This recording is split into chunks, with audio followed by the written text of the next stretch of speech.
Is this the face of Jesus? The mystery of the Shroud of Turin.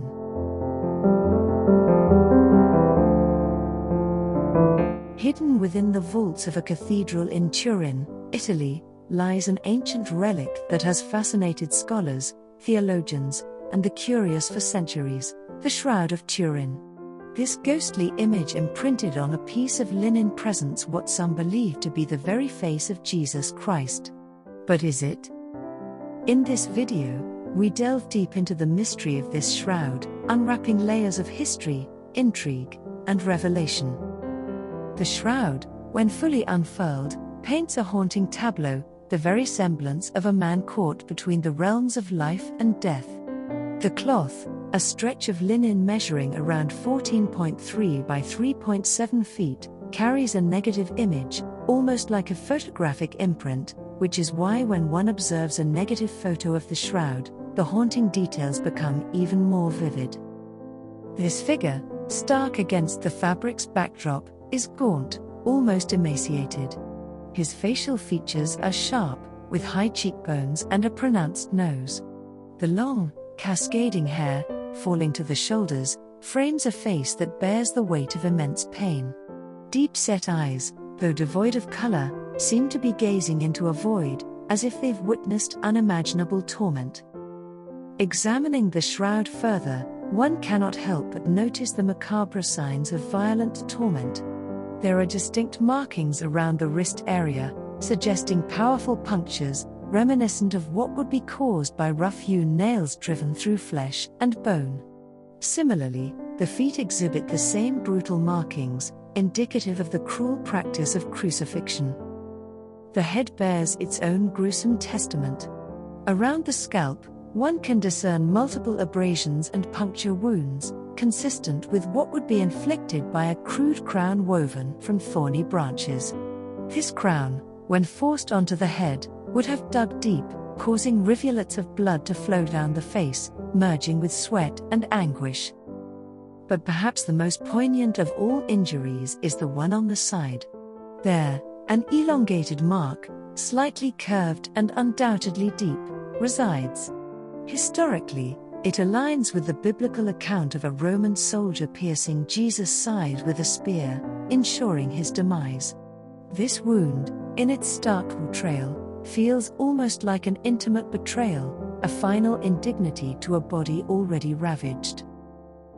Together, these markings not only suggest a crucifixion but echo the specific accounts of the torture and torment that Jesus Christ is said to have endured, immortalized in religious texts and retellings throughout the millennia. Whether or not this cloth truly wrapped his body, its graphic testament to suffering is undeniable. The Shroud of Turin is not just a piece of fabric. For many, it represents a tangible connection to the divine.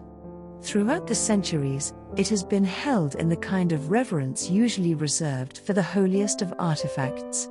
To merely label it important would be an understatement. The shroud has played a vital role in the religious and cultural tapestry of Europe.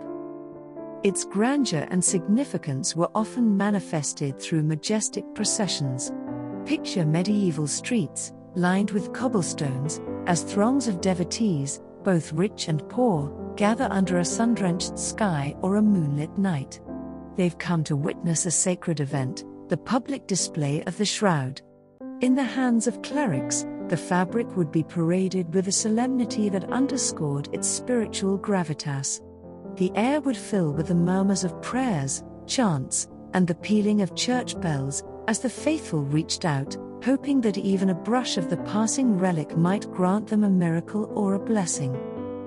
Yet, despite its prominence, the shroud's early history is shrouded, pun intended, in uncertainty. It's like a book with its earliest chapters missing. Its first definitive historical mention places it in 14th century France, specifically in the small town of Liry. A knight named Geoffrey de Charny is credited with displaying it there, but how he came into possession of this relic remains a mystery. However, tantalizing hints suggest the shroud's story began much earlier. Whispered tales and fragmented records allude to a mysterious cloth with an imprinted image of Christ circulating within early Christian communities. Some theories connect it to the biblical city of Edessa, now modern-day Sanliurfa in Turkey, where an image of Jesus, known as the Mandi lion, was venerated for centuries. This image was said to have been created miraculously and bore striking similarities to the shroud, leading some to speculate they might be the same artifact. These early references, though enticing, are fleeting and often rely on interpretation and conjecture. But they tantalize with the possibility that the shroud's journey started in the very cradle of Christianity, meandering through the epochs, bearing silent witness to the rise and fall of empires, and carrying with it the hopes, faith, and mysteries of countless generations. Thus, while the Shroud of Turin stands as a testament to religious devotion in the medieval and modern ages, its shadowy past beckons historians, theologians, and the curious alike to uncover the layers of history that remain hidden within its fibers. The haunting image on the Shroud of Turin does more than ignite spiritual introspection. It presents an enigma that has both baffled and enticed experts from varied fields, from art historians to forensic scientists, from chemists to theologians. Beyond the religious implications, a key question emerges: how was this remarkably intricate image, laden with three-dimensional qualities, embedded onto the fabric? The image is not an artwork in the traditional sense. There are no traces of pigments, paints, or dyes. Instead, the fibers of the linen appear to have experienced some kind of transformation. When viewed under a microscope, only the uppermost fibers of the weave are affected, having undergone subtle discoloration or oxidative changes. This is perplexing because the superficial nature of the image doesn't align with any known artistic techniques from any era. This brings us to the heart of the mystery: what could cause such a precise, delicate alteration to the cloth's surface? To think the image has remained, albeit faded, for centuries further deepens the puzzle. Over time, numerous theories have emerged in an attempt to explain the shroud's image formation. One of the most awe-inspiring explanations is the miraculous theory. Many devout believers feel the image was seared onto the cloth in the blinding moment of Christ's resurrection, a divine burst of radiant energy, unparalleled and unrepeatable, capturing the very essence of the Son of God, as he transcended death. In contrast to the divine theory, some have ventured more earthly explanations. Given the negative photographic quality of the image, some have postulated that the ancient world possessed a rudimentary form of photography.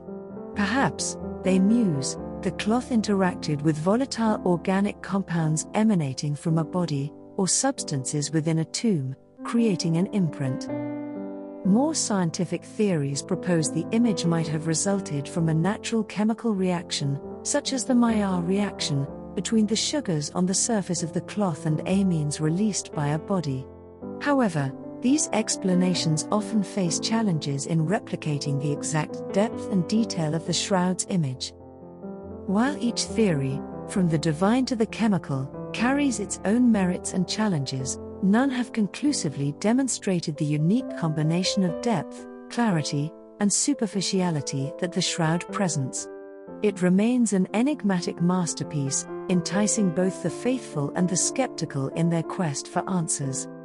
Where there is mystery, doubt often follows in its shadow. As the Shroud of Turin's reputation grew and whispers of its purported miraculous origins spread, it was only natural that skeptics would rise, challenging the prevailing narratives.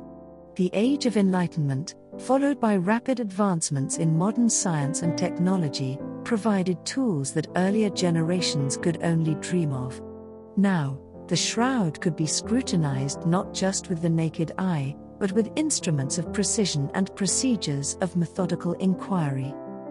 Enter the realm of radiocarbon dating, a groundbreaking technique that measures the radioactive decay of carbon in organic materials, providing an approximate age of the artifact. In the late 1980s, researchers, with bated breath, took small samples from the shroud. The results were staggering. The fibers, they claimed, belonged to a period between 1260 and 1390 AD. This timeline was more than a millennium after the crucifixion of Jesus, indicating that the shroud couldn't have been the burial cloth of the Christ as traditionally believed. The implications of this discovery sent shockwaves across religious and academic circles. Newspapers, journals, and talk shows were abuzz with this revelation. The venerated shroud, for some, was now relegated to the status of a medieval forgery. But this raised a flurry of new questions. If it was a forgery from the Middle Ages, what was the purpose behind its creation? Who would, and more importantly, how could they, craft such an intricately detailed image, one that even modern technology struggled to explain? Some historians and researchers postulated that perhaps the shroud was a product of medieval piety, a devotional artifact created to inspire faith or serve as a focal point for religious veneration. Others proposed a more cynical view, suggesting that it might have been a clever ruse by someone seeking to profit from the sale or display of religious relics, a common practice during the Middle Ages when relics often drew pilgrims, fame, and wealth to churches and cathedrals. Yet, even if it were a product of medieval craftsmanship, the technique and skill required to produce such an image remain enigmatic. The motives behind its creation, be they genuine devotion, artistic expression, or calculated deceit, have melded with the mists of time, making the shroud an even more captivating relic, compelling in its mystery and its history. So, while the radiocarbon dating results challenged the shroud's ancient origins, they only added more layers to its already complex and enthralling story, ensuring its place as one of history's most debated and enigmatic artifacts. Yet, this is where philosophy steps in, for sometimes, it's not about the final answer, but the questions that arise. Does the shroud's authenticity or lack thereof diminish its value? Can a symbol, even if not historically genuine, still possess profound spiritual and cultural significance? Philosophy, in its essence, isn't just a quest for answers but a deep dive into the labyrinth of questions themselves. It compels us to re-examine our beliefs, values, and assumptions, and the Shroud of Turin presents a fertile ground for such introspection. Consider the essence of authenticity. In a world where we often value the genuine over the reproduction, the original over the duplicate, what does it mean for the shroud if it isn't the actual burial cloth of Jesus? Does its value, its power to inspire and evoke deep emotions, diminish? Or does it ascend to a different kind of authenticity, not of historical fact, but of symbolic truth? For many, the shroud, irrespective of its origin, has come to symbolize the very narrative of sacrifice, resurrection, and redemption. Its image, haunting and serene, invites introspection, prayer, and a deeper connection to one's faith. Its very existence, shrouded in mystery, echoes the eternal human quest for understanding and connection to the divine. Can we then say that its value is any less if it isn't the genuine article? Moreover, across cultures and histories, symbols have often taken on lives of their own, transcending their origins to become potent carriers of meaning and identity. Take, for instance, national flags, which might just be fabrics with designs but represent an entire nation's pride, struggles, and aspirations. Similarly, the shroud, whether a relic from the time of Jesus or a medieval masterpiece, encapsulates profound spiritual and cultural narratives that resonate with millions. Thus, while history, science, and faith might diverge on the origins and authenticity of the shroud, philosophy encourages a broader view. It asks us to consider not just the material and the factual but the symbolic and the transcendental. It reminds us that sometimes, the journey of inquiry, reflection, and understanding holds as much value, if not more, than the destination of definitive answers. Indeed, even if this is not the face of Jesus, the Shroud of Turin prompts us to reflect on belief, doubt, and the human longing for connection to the divine. It serves as a testament to our enduring quest for truth, and the intricate tapestry of faith and skepticism that shapes our world. In the majestic Turin Cathedral, nestled amid soaring arches and centuries-old stone, lies the Shroud. Despite being an object of intense scrutiny and debate, within this sacred space, it transcends the cacophony of opinions, emerging as an emblem of quiet contemplation. The ambient light filters through stained glass windows, casting a kaleidoscope of colors that dance around the Shroud, highlighting its ethereal presence. The Shroud, even in its stillness, seems to pulsate with stories of bygone eras, of pilgrims who journeyed vast distances, of tears shed in awe, of skeptics transformed, and of scholars left pondering. This piece of fabric, with its faint and haunting image, invites all who behold it not necessarily to unyielding belief, but to a deeper introspection of their own understanding of faith, history, and the intangible. While for some, it might represent the very face of divinity, for others, it stands as a testament to the intricate tapestry of human history, creativity, and spirituality. It doesn't demand blind devotion, but rather encourages an open dialogue between the heart and the mind. It beckons visitors to marvel at the unfathomable, to respect the ancient and the unknown, and to appreciate the beauty and mysteries that elude complete comprehension. In essence, the Shroud of Turin, resting in the cathedral's solemn ambience, serves as a poignant reminder of the universe's vastness and the timeless questions that humanity, across ages and cultures, has grappled with. Whether it's the face of Jesus or the work of a medieval artist, it remains a powerful symbol, urging all to approach with humility, wonder, and a profound respect for the enigmatic.